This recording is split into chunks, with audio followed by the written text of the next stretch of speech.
शिवसैनिक बांधवांनो, भगिनी आणि मातांनो,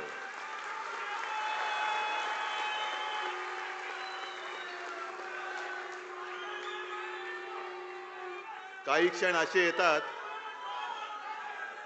की त्या क्षणी भावना व्यक्त करणं कठीण असतं आणि तसाच आजचा हा क्षण आहे. लोकसभा निवडणुकांच्या निकालानंतर आपल्या शिवसेनेचा वर्धापन दिनाच्या निमित्ताने होत असलेला पहिला जाहीर कार्यक्रम आहे. मी सर्व शिवसैनिकांना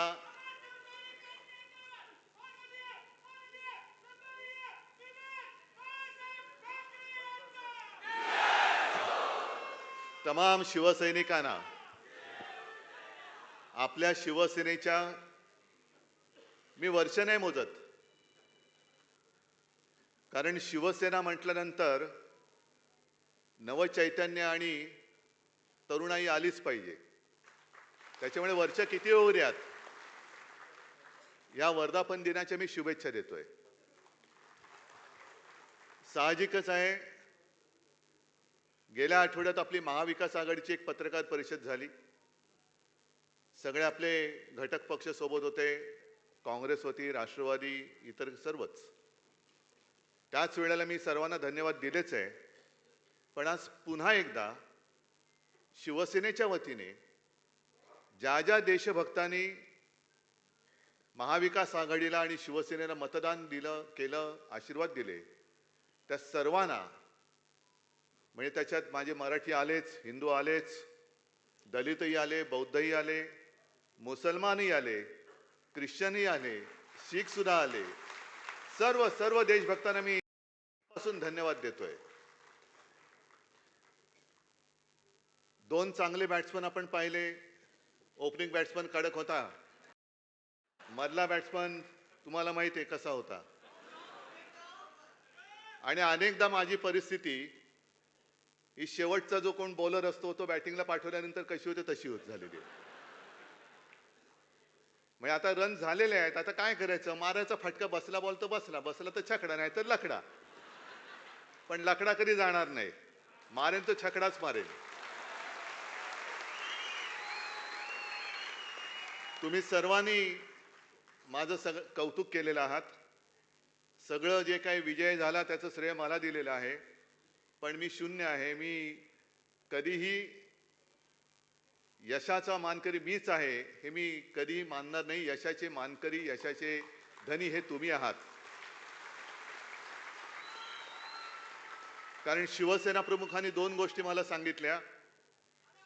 आत्मविश्वास, जे सर्वांना सांगत होते की आपल्यामध्ये आत्मविश्वास असेल तर जगाच्या कोपऱ्यात कुठेही जा, तुला मरण नाही. पण आत्मविश्वास आणि अहंकार ह्याच्यामध्ये फरक आहे. आपल्यामध्ये आत्मविश्वास आहे, होय मी हे करू शकतो, मी यांना पाडू शकतो, हा आत्मविश्वास आहे. पण मी एकटाच हे करू शकतो, जगामध्ये दुसरं कोणीच करू शकत नाही, हा अहंकार आहे, जो मोदींमध्ये. निवडणुकीच्या निकालाचं विश्लेषण सुरू आहे. भाजपला तर तडाखा बसलेलाच आहे, पण तडाखा बसल्यानंतर पुन्हा एकदा बाजूच्या गल्लीत कसं न्यायचं, विषयांतर कसं करायचं हे त्यांना चांगलं कळलंय. म्हणून निवडणूक झाल्यानंतर ताबडतोब सुरू केलं की उद्धव ठाकरे हे पुन्हा मोदी सोबत जाणार, एनडीए मध्ये जाणार. जायचं? ज्याने आपल्याला संपवायचा प्रयत्न केला, आपल्या माते समान शिवसेना खतम करण्याचा प्रयत्न केला, त्या नालायकांबरोबर पुन्हा जायचं? मी तुम्हाला सगळ्यांना विचारतोय. म्हणजे त्यांना काय होतंय की गैरसमज पसरून द्यायचा आणि स्वतःचं अपयश झाकून ठेवायचं. अहो, तुमचं तुम्ही बघा ना, आमचं कशाला वाकून बघताय? तुमचं काय काय उघडं पडलंय ते तुम्ही बघा. कशी तुमची वरपासून खालपर्यंत अगदी, हा बरोबर, काय बोललात, फाटली आहे. माझी पंचायत काय होते, थोडं नंतर थोडी घराण्याची भाषा आपोआप येते. पण मग एक सभ्यतेचा तुम्ही शिक्का मारलात माझ्यावर, समानार्थी शब्द शोधावा लागतो. पण आता फाटलेला दुसरा समानार्थी शब्द नाही, त्याच्यामुळे फाटली ती फाटलीच आहे.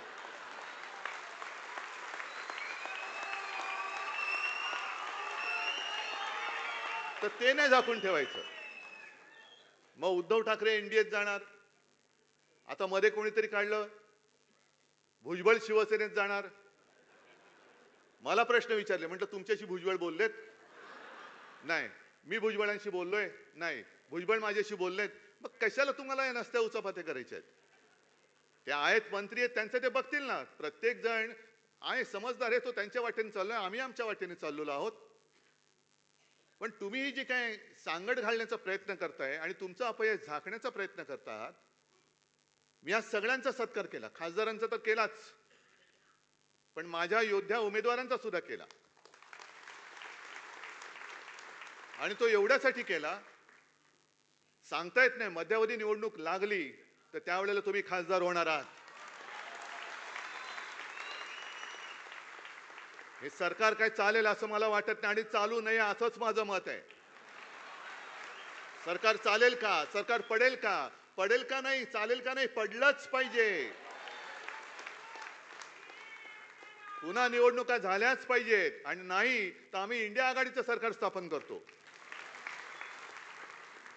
आणि आपल्यावरती जो आरोप केला जातो की शिवसेनेला हिंदू मतं नाही मिळाली, शिवसेनेला मराठी मतं नाही पडली, शिवसेनेला मुस्लिम मतं पडली. हो पडलेत, जरूर पडलेत. संपूर्ण सर्व देशभक्तांची मतं शिवसेनेला मिळालेली आहेत. सर्व देशभक्त. त्याच्यात मी पुन्हा सांगतो, मुसलमान आले, ख्रिश्चन आले, शीख आले, दलित बौद्ध सगळेच आले. शिवसेनेने उद्धव ठाकरेंनी हिंदुत्व सोडलं का? तर आपण काँग्रेस सोबत गेलो म्हणून शिवसेनेने हिंदुत्व सोडलं. आणि संजय, आता तुम्ही बोलले ते बरोबर, तिथे जे डोमकावळे बसलेत, आता डोमकावळा म्हटल्यानंतर पुढचे सगळे सोपस्कर आले, पिंडदान वगैरे, त्यांची कावकाव सुरू झालेली आहे. मी काय हिंदुत्व सोडले? वाटते तुम्हाला मी हिंदुत्व सोडले? पण केवळ आणि केवळ देशभक्त, संविधान वाचवण्यासाठी आणि देशातली लोकशाही वाचवण्यासाठी सर्व देशभक्तांनी आम्हाला मतं दिली असतील तर आम्ही हिंदुत्व सोडले, आम्ही मुसलमानांच्या बाजूने लागलोय असं जर भाजप म्हणत असेल तर माझं स्पष्ट आणि ठाम मत आहे की नरेंद्र मोदी आणि भाजपाने सत्तेसाठी हिंदुत्व सोडलेलं आहे. हा माझा स्पष्ट आणि ठाम आरोप आहे. तुम्ही म्हणाले कसं? तुम्ही 2014 सालचा एनडीएचा फोटो बघा, 2019चा एनडीएचा फोटो बघा, कोण कोण होते त्याच्यामध्ये हिंदुत्ववादी. आणि आज जे त्यांच्या सोबत बसले चंद्राबाबू नायडू आणि नितीश कुमार, हे काय हिंदुत्ववादी आहेत? चंद्राबाबू नायडू आणि नितीश कुमार यांनी जो त्यांच्या निवडणुकांमध्ये आणि त्यांच्या राज्यात जो जाहीरनामा दिलेला आहे, नरेंद्र मोदींना आम्ही आव्हान देतोय की मोदीजी, तुम्ही चंद्राबाबू नायडूंचा जाहीरनामा पूर्ण करणार म्हणून त्या आंध्रात जाऊन सांगा. काय त्या जाहीरनाम्यामध्ये चंद्राबाबूंनी तिथल्या मुस्लिम समाजाला काही वचनं दिलेली नाहीयेत? नितीश कुमारनी बिहारमध्ये काही तिथल्या मुस्लिम समाजाला काही आश्वासनं दिलेली नाहीयेत? आमच्यावरती जेव्हा तुम्ही आरोप करता त्यावेळेला तुमच्याच टोप्या घातलेले फोटो कितीतरी आहेत ना. हे बघा, हे सुद्धा मुस्लिम आहेतच ना. पण आमच्याकडे चोरीमारी नाहीये, कारण या मुस्लिम समाजाला माहिती आहे की शिवसेना वार करेल तर समोरून करेल, यांच्यासारखा पाठून वार करणारे आमच्या अवलाद नाहीये. आम्ही लढू तर समोरून लढू, पण सरकारी यंत्रणेचा वापर करून, दुरुपयोग करून,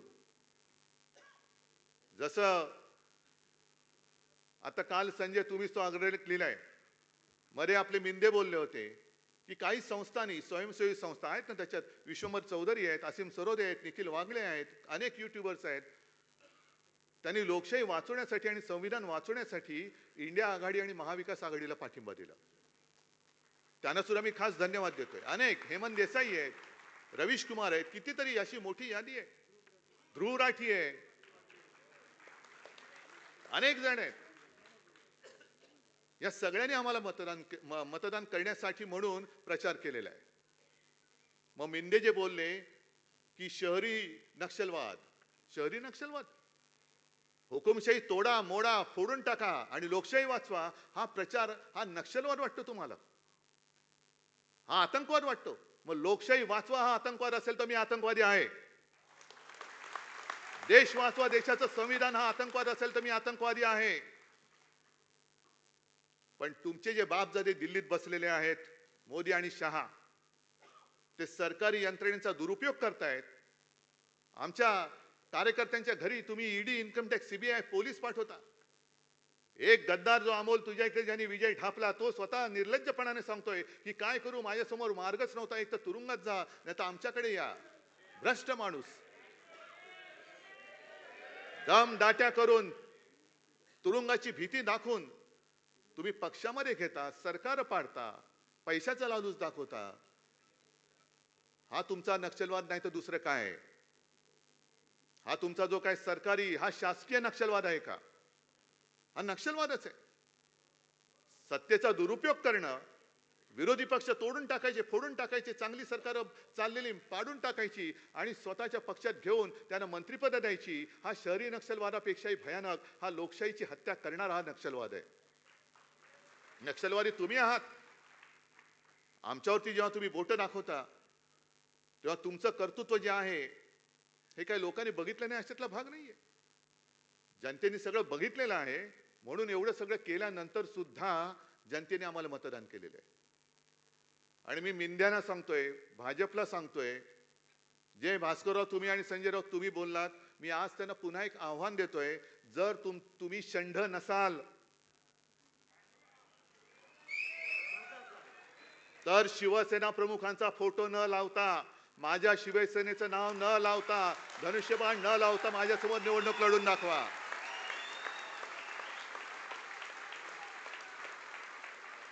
आणि नाही तर चंड म्हणून गावामध्ये फिरा, विजेते म्हणून फिरू नका.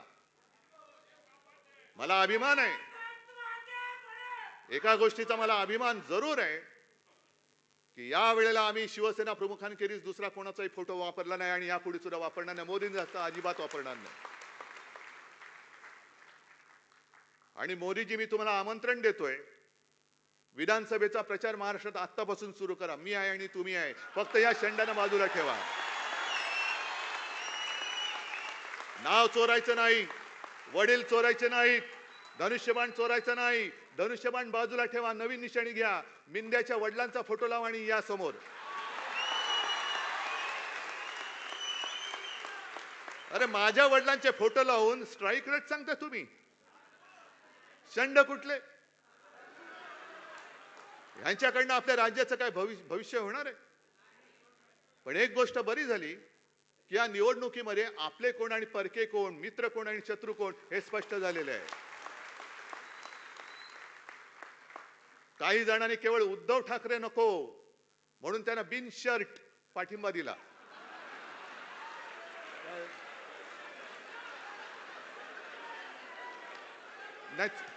बिनशर्त. अरे उघड पाठिंबा म्हणजे बिनशर्त.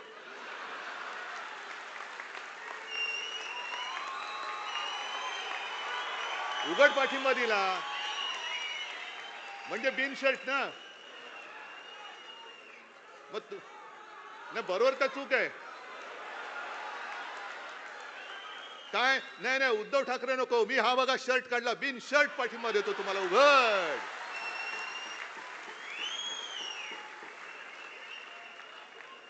काही जणांनी भाजपला विरोध करण्याचं नाटक करून, ढोंग करून पाठिंबा दिला, लढण्याचं नाटक करून केलं. अरे आम्ही नाटकं करणारी माणसं नाहीत. नाटक ही सुद्धा कला आहे आणि ती कला बऱ्याच अंशी मोदींना जमते, आम्हाला जमत नाही. आम्हाला नाही जमत. पण माझी तर अशी इच्छा होती की आपल्या महाराष्ट्रातली निवडणूक ही 5 टप्प्यात नाही, आणखी 10 टप्प्यात व्हायला पाहिजे होती. रोज यांची साल्टी काढली असती मी, रोज.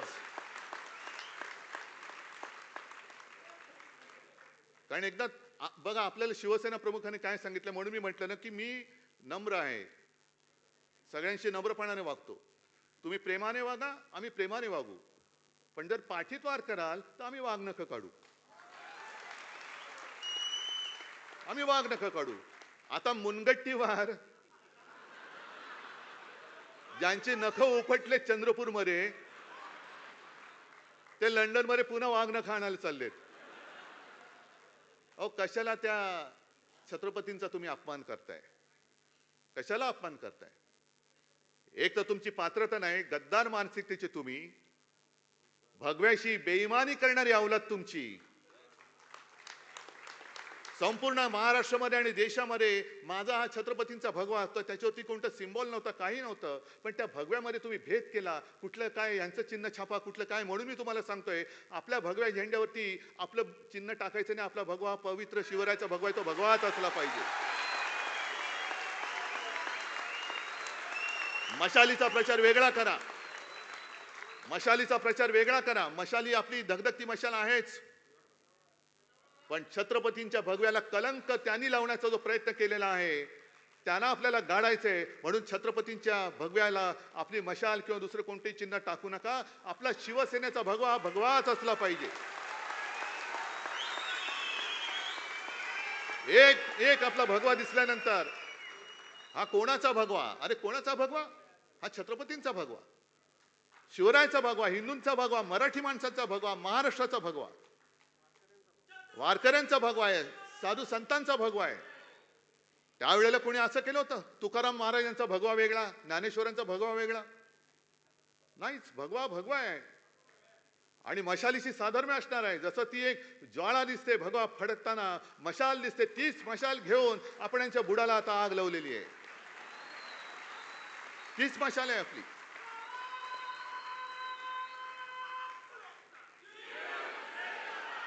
आता नवीन त्यांनी प्रभारी नेमलेत महाराष्ट्रामध्ये. कोण? भूपेंद्र यादव. आणि काय यांचा इतिहास? म्हणजे मंत्री म्हणून नालायक ठरलेत, अपघात मंत्री.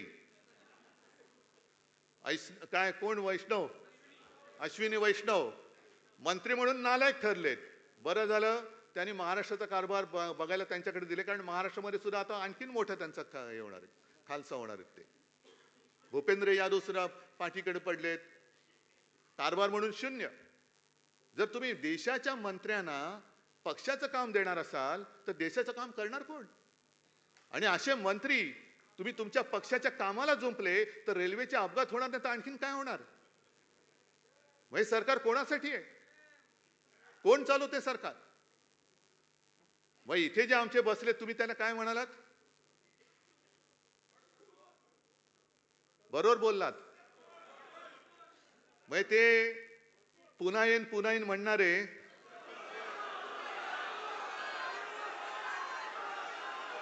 आता काय म्हणतात माहितीये? जाऊ द्या ना घरी, आता वाजवले ना 12. आता जाऊ द्या घरी, जाऊ द्या, वाजवले की 12 तुमचे. म्हणजे 12 वाजले तर जाऊ द्या. ते बोलतात नाही 12 बज गया और सत्यानाश करो. काय कोणाची महाराष्ट्राची काय नाळ जोडलेली नाही, काही जोडलेलं नाहीये. कुठे काय झाल्यानंतर जबाबदारी घ्यायची कोणाची ताकद नाहीये. असं हे सगळं सरकार चाललेलं आहे. त्याच्यामध्ये आणखीन आता विधान परिषदेच्या निवडणुका आल्यात. एक पदवीधर शिक्षक, मुंबईच्या दोन्ही आपण लढतो, मला दोन्हीच्या दोन्ही विजय पाहिजेत.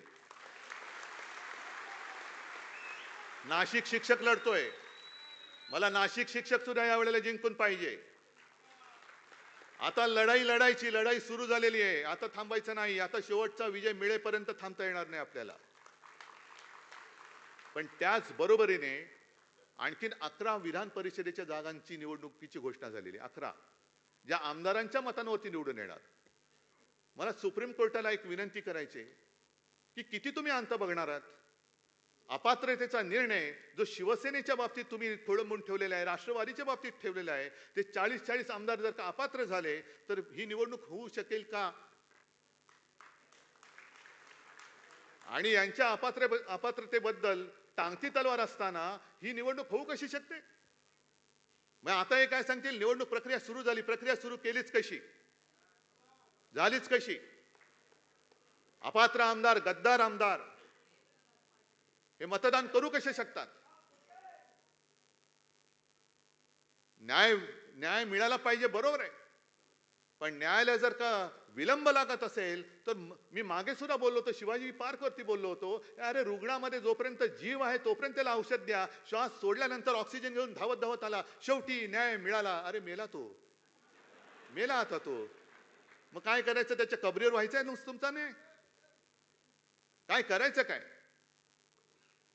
ही लढाई ही केवळ कोणाची वैयक्तिक लढाई नाहीये, ही लढाई ही लोकशाहीची लढाई आहे, संविधानाची लढाई आहे. अरे एक लढाई आम्ही जनतेच्या न्यायालयामध्ये जिंकलेलो आहोत, पण सर्वोच्च न्यायालयाकडे आता आमची एक प्रार्थना आहे, अपेक्षा आहे की तुम्ही ही लोकशाही इकडे खतम करायला निघालेले आहेत. जनतेने जाग दाखवलेली आहे, तुम्ही तुमची जाग दाखवणार आहात की नाही? का प्रत्येक वेळेला तारीख पे तारीख, तारीख पे तारीख आहे? सनी देओल बसलाय,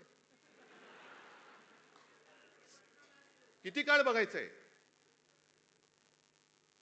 आणि या सगळ्या गोष्टी बघितल्यानंतर म्हणून मी जे म्हटलं की सरकार पडलंच पाहिजे. कारण आपल्यावरती जे आरोप करायचे की शिवसेना, काँग्रेस आणि राष्ट्रवादी ही नैसर्गिक युती नाहीये, म्हणजे काय झालंय? नैसर्गिक आणि अनैसर्गिक म्हणजे काय नेमकं? देवेंद्रजी तुम्ही सांगता का आम्हाला? तुम्ही जे काय आता तिकडे सगळं करून ठेवलेलं आहे त्रांगडं, जे तुम्ही मला नागपूरच्या अधिवेशनामध्ये सांगितलं होतं, काय ते काट्याच्या आणीवर बसली 3 गावे, बरोबर ना? 2 ओसाड 1 बसेसची ना. आता ऐका, तुम्ही तुमचं रेकॉर्ड केलेलं असेल ते स्वतःला लावून ऐका, तुमचं एक तरी गाव बसलंय का? बरं, पंतप्रधानांनी दत्तक गाव योजनेत तरी तुमचं गाव बसलंय का? गाव दत्तक घेऊन सुद्धा तुमची गावं बसत नाहीयेत. आणि तुमची जी आता झालेली आहे चंद्राबाबू आणि नितीश कुमार यांची युती ही नैसर्गिक आहे की अनैसर्गिक आहे? कारण नितीश कुमार म्हणाले होते की आम्हाला, जसं मी म्हणतो की मला भाजपा मुक्त राम पाहिजे, तुम्हाला मिळाला, तसं नितीश कुमार बोलले होते की संघमुक्त भारत. तो नितीश कुमार, तुम्ही त्याचं मानाचं पान ताट सगळं वाढून तुम्ही त्याच्या बाजूला बसलायत तुम्ही. दुसऱ्या बाजूला चंद्राबाबू नायडू, ज्या चंद्राबाबूंना मोदी म्हणाले होते युटन बाबू, आणि चंद्राबाबू मोदींना म्हणाले ते हे तर अतिरेकी आहेत. मग मिंदे तुम्ही सांगा, चंद्राबाबू मोदींना अतिरेकी बोलले होते, मग तुमचा नक्षल काय शहरी नक्षलवाद नेमका आहे कुठे? हे हिंदुत्ववादी आहेत का? ते मांझी बोलले होते की राम आणि कृष्ण हे काल्पनिक आहेत. दुसरं कोणी बोलला तर काय आगडोंब उसळला असता, भाजपनी पूर्ण त्यांची काय चपला मारल्या असत्या, जोडे मारले असते, प्रतिमा जाळल्या असत्या. पण आता बसलेत ओ मांझी रे करत, गाणं आहे ना, घेतलेत बरोबर सगळे. हे असे सगळे ज्यांचा विचाराचा पत्ता नाही, काही त्याला हिंदुत्वाचा आधार नाही, आणि तुम्ही आम्हाला हिंदुत्व शिकवायला निघालात. अहो, हिंदुत्व माझ्या आजोबाने आणि माझ्या वडिलांनी मला भरपूर शिकवलेलं आहे, आणि त्यांच्या मार्गावरती मी पुढे हिंदुत्व घेऊन जातोय. त्यांच्या मार्गावरती मी हिंदुत्व घेऊन जातोय. तुमचं बुरसटलेलं हिंदुत्व मला मान्य नाही. आमचं हिंदुत्व हे तेजस्वी आहे, सुधारणावादी आहे. गोमूत्रधारी हिंदुत्व आम्हाला मान्य नाही, हे मी ठामपणाने सांगतोय. शेंडी जानव्याचं आणि देवळात घंटा बडवणारं हिंदुत्व आम्हाला मान्य नाही, जे माझ्या वडिलांनी मला शिकवलेलं आहे. आम्हाला अतिरेक्यानं बडवणारा हिंदू पाहिजे. तुम्ही आम्हाला हिंदुत्वाचे धडे द्यायला जाऊ नका. तुम्ही आम्हाला शिकवायच्या फंदात पडू नका. तुम्ही सत्तेसाठी जे हिंदुत्व सोडले ते तुम्ही, मोदींना मी विचारतोय, सत्तेसाठी तुम्ही हिंदुत्व का सोडलं? पूर्ण देश ते काय कोणाचं होतं ना, देशाला माहिती पाहिजे, सगळ्यांनी सांगा तुम्ही. हा, काय नेशन वॉन्ट्स टू नो. का तुम्ही हिंदुत्व सोडलं? का तुम्ही लाचार झालात?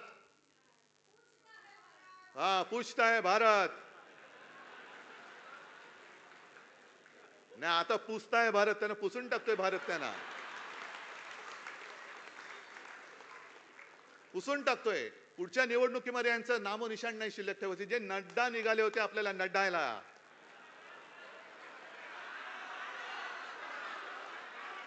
की फक्त भाजपा शिल्लक राहील. नड्डाजी, नड्डा संभाल के रखो. या देशात शिवसेना संपवण्याचे प्रयत्न प्रत्येक वेळेला झाले. शिवसेना त्यांना पुरून उरलेली आहे. त्याच्यामुळे मी भारतीय जनता पक्षाला सांगतोय, जे मगाशी एक थोडंसं राहिलं, शिवसेना प्रमुखांनी जे मला सांगितलं की आत्मविश्वास आणि अहंकार यातला फरक फरक लक्षात ठेव. आणि म्हणून मी एक जुनी आठवण, आदित्य तेव्हा शाळेमध्ये होता आणि शेतकऱ्यांचं आंदोलन आपलं चाललं होतं, देता की जाता. दिवाकरजी, आपण सगळे, विनायकजी वगैरे सगळे नेते आपण नागपूरच्या सभेत होतो. आपण घरी मातोश्रीमध्ये ठरवलं, विनायक राऊत वगैरे सगळे आले होते. मी म्हटलं आपण पूर्व विदर्भापासून सुरू करूया, नागपूर. ठीक आहे, कुठून करायचं म्हटलं, मला काय माहित, कारण तेव्हा मी काही सभा वगैरे घेत नव्हतो. म्हटलं नागपूरचं जे मोठं मैदान असेल ते बघा. मग नागपूरचं मोठं मैदान म्हणजे कस्तुरचंद पार्क. चालेल का? जाहीर झालं. आदल्या रात्री आम्ही गेलो तिकडे, मी, आदित्य, रश्मी, आम्ही मैदान बघायला गेलो. तेव्हा कोणतरी म्हटलं, मैदान बघितलं तुम्ही, आधी बघितलं नव्हतं का मैदान? म्हटलं काय झालं? नाही, थोडं जरा जास्तच मोठं वाटतंय. दुसऱ्या दिवशी सकाळपासून जे तिकडे रीग लागली, आदित्य जाऊन खिडकीत बघायचा आणि मला येऊन सांगायचा, बाबा आजची तुझी सभा सॉलिड होणार आहे. मी त्याला सांगितलं, लक्षात ठेव आदित्य, ही माझी सभा नाही, तुझ्या आजोबांची सभा आहे. सभा प्रचंड झाली, म्हणजे ओसंडून वाहत होतं कस्तुरचंद पार्क. आणि त्या पार्कात कोणी सभा घ्यायची हिंमत करत नव्हतं, हे मला नंतर कळलं. एक आपल्या शिवसेना प्रमुखांनी घेतली होती, अटलजींची सभा, आणि इंदिराजींनी घेतली होती असं म्हणतात. त्याच्यानंतर चौथा कोणी तोपर्यंत सभा घेणारा नव्हता. मला काय, मी घेतली सभा, ओसंडून वाहिलं. संध्याकाळी घरी आलो, शिवसेना प्रमुखांनी मला विचारलं, काय रे, कशी झाली सभा? मी त्यांना सांगितलं आणि म्हटलं की आदित्य मला म्हणाला की खिडकीत बघून, कारण तो जेव्हा जेव्हा खिडकीत बघायचा तेव्हा ट्रक, रिक्षा, टेम्पो, म्हणजे जे मोदी म्हणाले ट्रक टेम्पो तसे नाहीत, लोकांनी भरभरून चाललेत, झेंडे घेऊन चाललेत, शिवसेना जिंदाबाद घोषणा देत चाललेत. तर मी बाळासाहेबांना सांगितलं की मी आदित्यला सांगितलं, आदित्य मला म्हणाला, बाबा आजची तुझी सभा सॉलिड होणार आहे. तर मी त्याला सांगितलं की आदित्य, माझी सभा नाही, तुझ्या आजोबांची सभा आहे. बाळासाहेबांनी मला थांबवलं, मला म्हणाले, माझी सभा नाही, तुझ्या आजोबांची सभा आहे.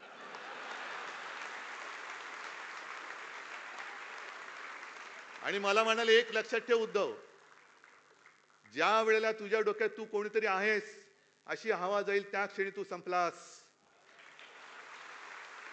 आपण जे काही आहोत ते पूर्वजांच्या पुण्याईवरती आहोत. आणि स्वतः बाळासाहेब म्हणाले, अरे मी कोण आहे, माझ्यासाठी एवढी लाखो लोक काय येतात, असं काय आहे माझ्यामध्ये, का माझं लोक ऐकतात?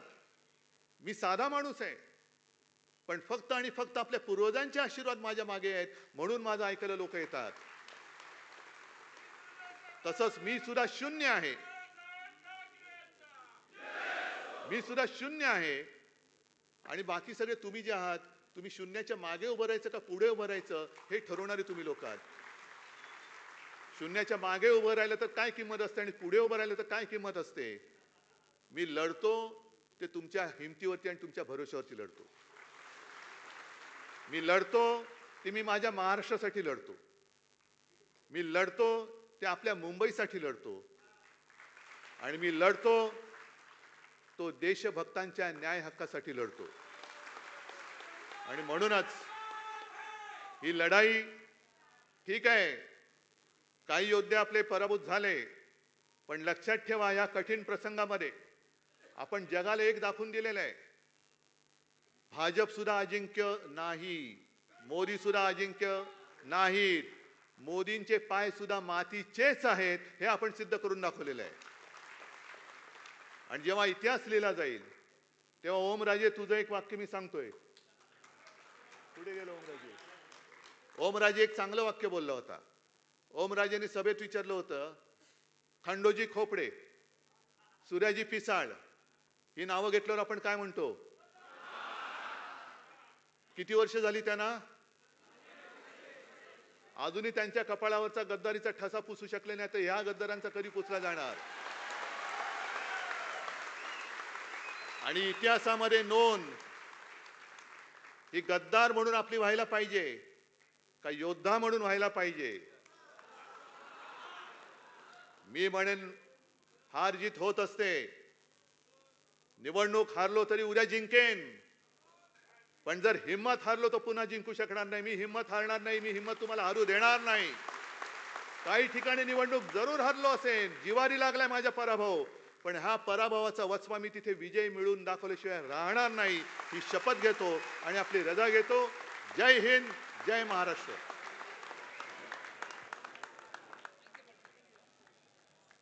सर्वांनी राष्ट्रगीतासाठी उभं राहावं. जरा वेळ थांब, एक मिनिट. पोडियम बाजूला घ्या. Podium podium podium